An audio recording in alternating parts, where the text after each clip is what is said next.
I've got a soda and you can't get none. Yes, yes, bless up people. It is I and I, blind visionary, aka the conduit, back with another blind review. From the intro and from the title, you already know what it is. This is in theme with hip hop 50th anniversary, and this is another throwback classic.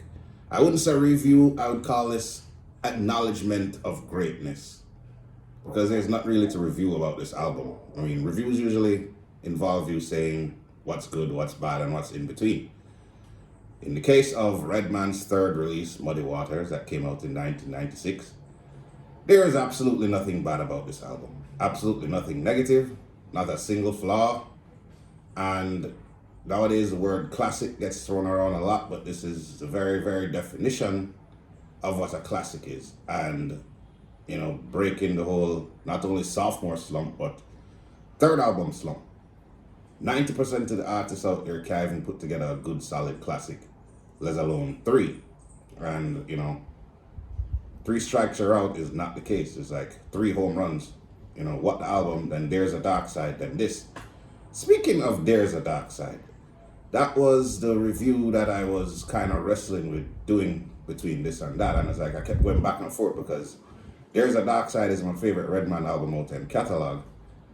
But, favoritism aside, Muddy Waters has more significance and Muddy Waters is actually flawless. I mean, there are one and two things you can nitpick with There's a Dark Side. Like, for example, it sounds very, very dated. Like, you can tell this is a mid-90s album and it sounds like 1994.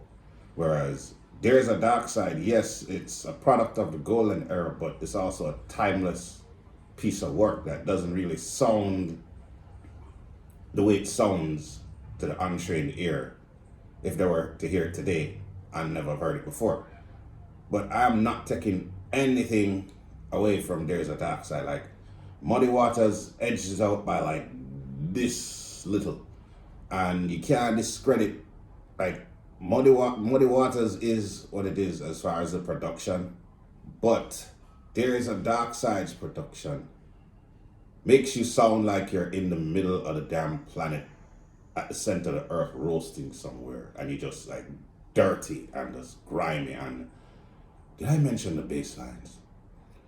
Bass lines on this thing are probably some of the greatest bass lines in the history of the genre hip hop / rap.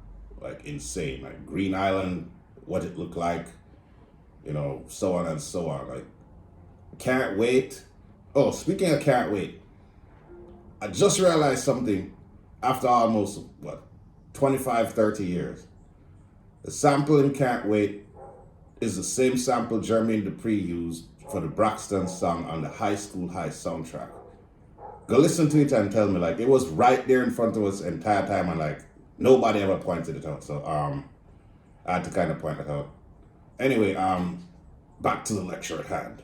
Muddy Waters, like, out the gate, when you pop this brown mud CD into your CD player, you hear an intro that is like, it sounds like Jurassic Park / some tribal shit / Godzilla.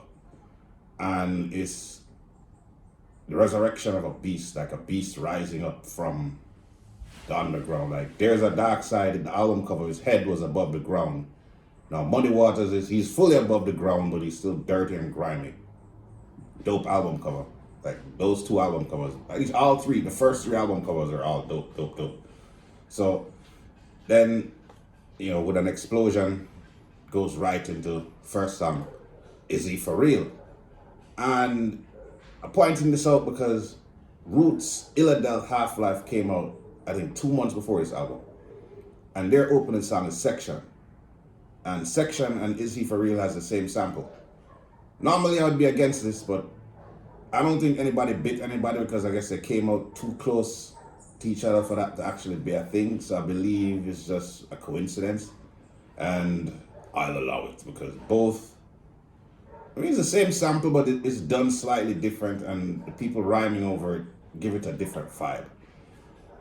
So it just keep going. Like, Redman Rock the Spot is like, good lord. lyricism, making the listener know that you will not be let down, because this is foot on the gas in fifth gear, full speed ahead, and it just keeps going. It's going and going and going. You have, the notorious, legendary Pick It Up.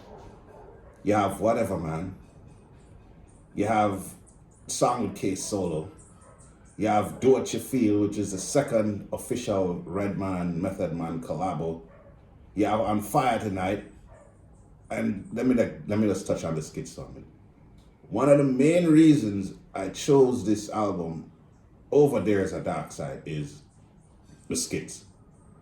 You heard me start with the intro of I've Got a Soda and whatnot. Like the bus, this is a stick-up skit where I'm making fun of Tyrese. Like, that is just brilliant, especially if you know what I'm making fun of. You have the Chicken Heads convention skit with Nikki D, which is more relevant than ever. There are more chicken heads than there are actually women these days. And you have Superman Lover Part 3, which is hilarious, especially what he said about the end with all the rappers' names and the tattoos and Paris Smith. You have What You're Looking For, which touches on police brutality. You have Smoke Buddha, which is a weed anthem, which I don't understand. Maybe it's sample clearance. I don't know, because other people have used this sample, but for some reason, there's a radio edit of Smoke Buddha on this album. And besides How You Roll a Blunt, this is my favorite Redman weed song. What else you have? You have, how could I forget? The NIN skit. Like, me and my brethren them used to get like blaze out of our mind and like listen to this, and we would just laugh our living minds out over this skit, playing it over and over again. White dude in the hood trying to find some drugs. Yeah, wonderful. Like, Redman is the first hardcore artist that has managed to walk the thin line between hardcore and comedic presence / behavior / delivery without it looking like a gimmick. It is very genuine, authentic, and who Redman is, which was a staple in hip-hop at the time, as far as you being yourself and being your unadulterated self. And it shows through and through where, like, lyricism is on point, out of this world. I mean, it's Redman. You already should know. Like, he is veered as one of the top-tier lyricisms in this game of all time, period. Up there with the greats. And you can obviously tell on this album that Eminem was heavily, heavily influenced by not just this dude, but this album and There's a Dark Side. So when I say this album is significant to the culture more than all of his other albums, I can touch on that right now in terms of how much it has inspired my generation, the peers who came out during the time when this album came out and beyond, and a new generation. This is a good entry-level album to any fan who is becoming a fan of Redman for the first time. Because it's his magnum opus album, it is his most polished and flawless album, and it is the album containing the best skits, best production. Everything just gels into place without effort. And the thing about when you create music, you should just set out to create dope shit. And if it happens to be a classic that everybody gravitates towards, great.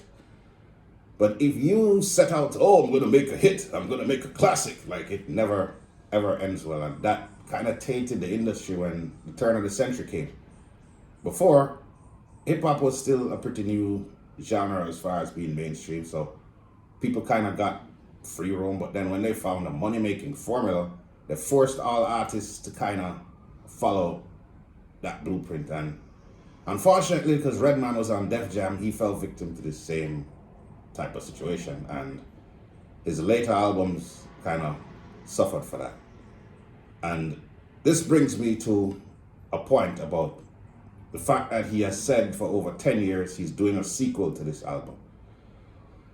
Before, I was hyped up about it, but since a lot of artists have done part 2 to classic albums and tarnished the name and the legacy of that classic, I don't want them to mess with Muddy Waters. Like, drop a new album, make it grimy, make it sound like Muddy Waters. Do not call it Muddy Waters Part 2. Like, please don't ruin this for me and all the other fans who probably feel the same way that I do.